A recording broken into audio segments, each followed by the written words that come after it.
Local doctors say prenatal care and labor and delivery are very different than they were pre-pandemic. Here at the MCH clinic, that includes patients and providers wearing masks, only patients coming in for things like ultrasound appointments, waiting in your car before your appointment, and less people waiting in the lobby area. It's all in an effort to keep babies and mothers safe. The prenatal clinic and labor and delivery unit at Medical Center Hospital have been practicing infection control just like everyone else, screening the patient's sole support person in the hospital and making sure these soon-to-be mothers wear masks, even throughout the labor and delivery process. During labor, the challenge has been sometimes with pushing or if they need oxygen, and so we have to react accordingly. This reaction is on a case-by-case basis and could include a quick swap of a cloth mask for an oxygen mask.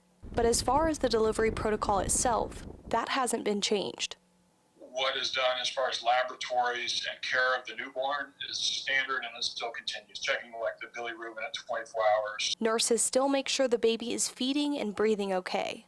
But in the case where a mother or baby has COVID-19, the hospital is in the process of developing this protocol. We've had to prepare, if there's an active labor patient, that we have isolation rooms set up with negative pressure to where we can deliver safely, where it's kind of a separate issue to contain the virus.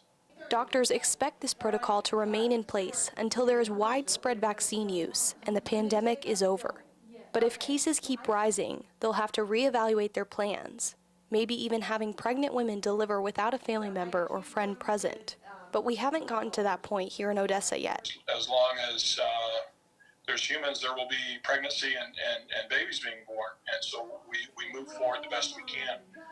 Right now, MCH is still allowing mothers to hold their babies skin to skin or swaddled after delivery. And Dr. Peter says he hasn't had any patients with COVID-19. Now, he says he understands this is a very unsettling time for new mothers, but he encourages them to socially distance, to stay at home, to make sure they're doing options like grocery delivery, they're staying hydrated, and also getting lots of vitamin C. Reporting in Odessa, Rachel Ripp, News West 9.